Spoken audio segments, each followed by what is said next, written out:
Okay, everybody, thank you. Welcome back to the Endgame. I'm your host, J.C. Rodimus. The Endgame, the only show that cannot be defeated by Chuck Norris. That is right. And tonight's show, we have very special guest for you.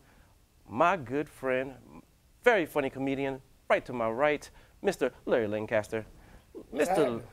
Larry Lancaster is a comedian, actor, and model. Larry Lancaster, no doubt Baltimore's funniest man. He won the 2011 DMV Best Comedian Award and was the voice of Gerard on 92Q's Big Fat Morning Show. He has appeared on BET's Comic View and opened for Cedric the Entertainer, Eddie Griffith, and Music Soul Child. Please give it up for Mr. Larry Lancaster. Please be seated. Larry, comedian, yes. Actor, possibly. Model, what? For Value City, man. For Value City? Right. Oh, the guy cheap that had the furniture store. in his underwear. Oh, okay. Pointing. That's terrific. That's terrific. Right. The man knows his place. Right. Okay, and next to Larry Lancaster, we have the one and only Miss Ellen G. Ellen G is a Baltimore native and is the director of Evolution of Perspective, the EOP.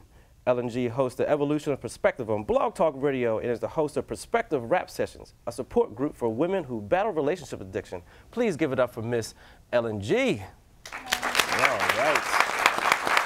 Now, Miss Ellen G, I have to ask you about this.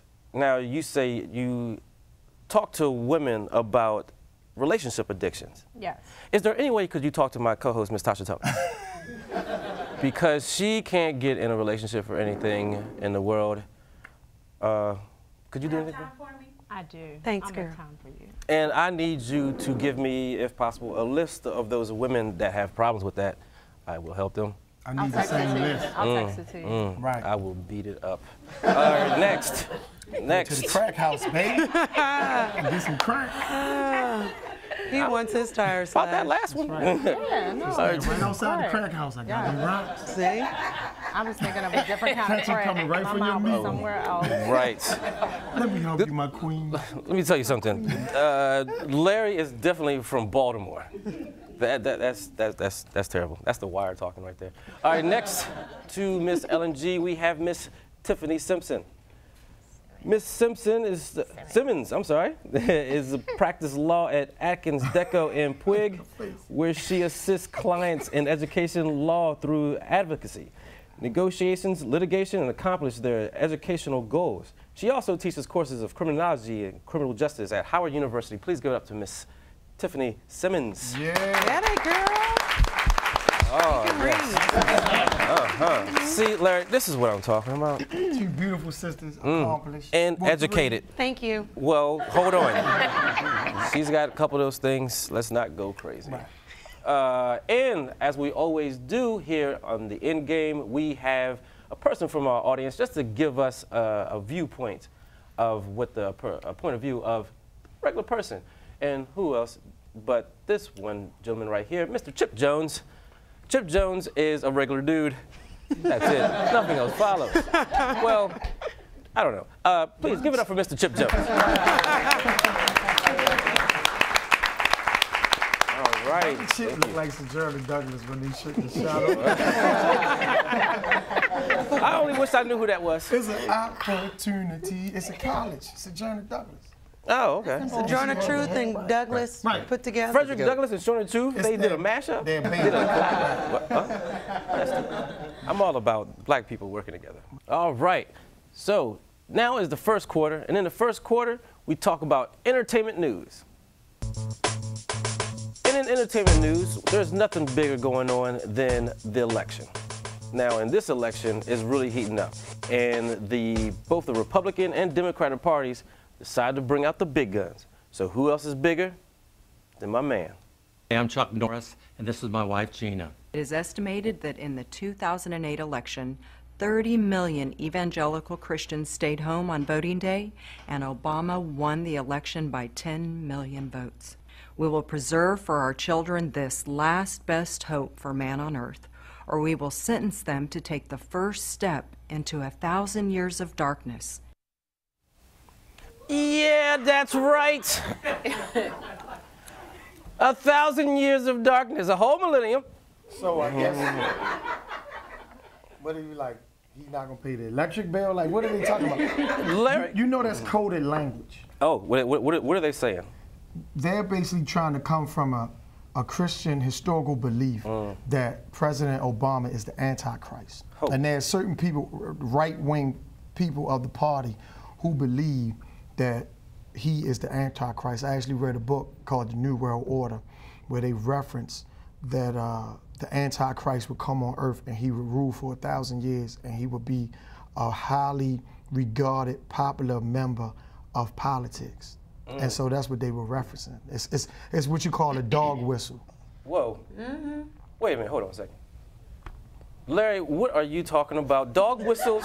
No, it's a Obama? political term where certain people speak to a certain demographic that only knows what they mean. Right. And it works just like a dog whistle. If you blow a dog whistle, you and I can't hear it. That's Only right. the dog can hear it. So in political terms, they say certain codes or terms that mean something, but to the untrained eye, you don't really know what they're saying. Like when Newt Gingrich refers to him as the greatest food stamp president in history, he's basically making a term about African Americans or minorities, saying this is why people vote for him. Well, hold on a because second, in Larry. their mind, they only think that we're the only ones who are on food stamps. So that's what you call a dog whistle. It's not said outright, but it's implied, and there's certain things that are said. Only the people in their base understand what they mean. Miss Ellen G., Yes. you currently or may have been on food stamps at some time. Was he talking to you at any point? Do you believe in what he's saying? Because some people might say this is like a conspiracy theory. It's not a conspiracy So, but do you understand what he's saying, and do you subscribe to that same theory? I fully understand what it is that he's saying. I never really thought about it like that, but what he's saying makes sense to me. And the statement is just ridiculous. Like, even if you don't understand, like, the underlying... But that's just the point. It's not meant for people like us. Right, Okay, well, you know what? It's meant for the maybe the wealthy and the very highly educated, which brings me to Miss Tiffany Simmons. Now, Chuck Norris was talking to you. Right or wrong. And you see this wife, Gina, she look lovely. And I mean, that's your opinion. But. Well, I'm saying she's a woman. That's not my opinion. That's just biology. She is sending that message out. Do you think that there are going to be people that, do you believe that what they were saying? First of all, do you think that if we do not vote for Romney, it's going to plunge us into 1,000 years of darkness? We just got out of 1,000 years of darkness called Bush. So how can we going to continue that? Is that what she's saying? And She's saying I'm still on the evangelical Christians part. That Right. was What does that mean? Because I'm a Christian. That was the dog whistle That- part. It was. She said 30 million evangelicals did not vote. So that means stop what you're doing. 30 million so-called, probably, presumably, white evangelicals. I'm talking to you. If you do not get out and vote for Mitt Romney, we will be plunged into 1,000 years of darkness. Those are biblical terms. Don't forget the part about saving our children. Where those We have to people save our Gotta save children. the children. understand, right? Because the children are the future. Well, look, understand this though. See, She didn't say that. Hold on there. She didn't say, go out and vote for Romney. She said 30 million evangelical whatevers stayed home and Obama won. By 10 So they can by 10 minutes. So they can go out and vote where they want it. They can vote for me. They can vote for you. Come on, Carlos. That's not You what know she better than that. I do. She's saying, Or maybe I don't. because you did not do what you were supposed to do, he won. Right. Don't let that happen again this time. Darkness is That's spreading. the message. And if you don't vote, it's not only going to be 4 more years of Obama, it's, oh my God, 1,000 damn years of darkness, which is ridiculous. Darkness is spreading. Right. That's what they say. Chip. Yes. I'm Tell an me. educated man, computer consultant. Oh, that's right. So, Chip. I mean, Larry is right. I mean, it is a coded message. It's pointed toward these evangelicals in a religious imagery of darkness, because most of them, like Mormons, believe that the curse Well, I of mean, Cain just and because Abel was I don't think Chuck pigmentation. Norris and his wife are morons just because they think that, that didn't go anywhere. no, but He said Mormons. No, Carlos, what you're missing is that these Evangelicals. These evangelicals believe that the curse of Cain and Abel was darkness. It was that black people come from a strain that was damned. Right. And so this is a coded message to these people. And that's why it's hey, evangelicals, stand up, listen, I'm talking to you. You guys know the same Bible we're talking about. Absolutely. We know these black people, they come from evil. And so, Damn, also, Chipp, is that what they said? Also, him coming out and saying I'm okay with same-sex marriages, that's dispensed. See, they can't really talk about him to the extent because he's a very popular person. So if they talk about him in real direct terms, then it could work against them. So they have to talk in this coded language where only the people who understand what they mean can get it. Because you don't want to bash him or talk about him in direct terms because he's so popular. Right. Well, I mean, the main thing about this, Carlos, is that what we know from 2005 on in elections is that elections are not won by what the media says, the swing vote. Elections are won by your base coming out and voting. And so that's what they're trying to do, is fire up that base, make them believe that they need to get out and vote this time, that you guys have to come to the polls or this terrible stuff is going to keep going on. Because that's how elections are won now. Right. You know, that's why politicians now don't really talk about their issues. They want to be liked by their base and to motivate their base, because that's how you win elections. Swing voters, it doesn't really matter. Okay, well, one person I know that definitely feels what Chuck is saying is one of my producers, Miss Tasha Tummings. Tasha, when you see that video, doesn't it spark something? Doesn't it make you want to get out and vote? It actually does, and I totally understand what Larry's talking about, you know, with the coded messages. It's kind of like Lil Wayne and all his raps when he says, "Sue-woo." Right. He's talking to a coded, it's a special group of people that they understand. So, yeah, I didn't really relate to that message because I didn't know. I mean, she was real blonde and she looked It's like when you walk in an out. expensive store and the salesperson come up to you and say, "You know we don't have layaways." Yeah. Basically what they're saying is, what does that mean? You can't afford nothing in here, you should leave. So it's a coded language. Well, when they say that to me, I say, "Thank you, sir. Good day," and I walk out. Moving on from that, we have something else going on in this world, and that is tattoos. And celebrities out there. There's a lot of celebrities have been getting strange tattoos. Recently, Chris Brown had got a tattoo of his ex-girlfriend beat the hell up on his neck. Oh, she was beat up? Yeah, there's a girl named Rihanna. You didn't hear about that? No, I mean, they actually drew a picture of her beat up on him. It's not her, it's a lady. It's an image. It's just an image of a woman. It's not Rihanna. And it looks just like Rihanna. So was it to remind him that tattoo. You should never beat a woman? He can't see it. Car? He can't see it. He can't see it. When you look in the mirror, every time you look in the mirror. And he knows it's there. Yeah.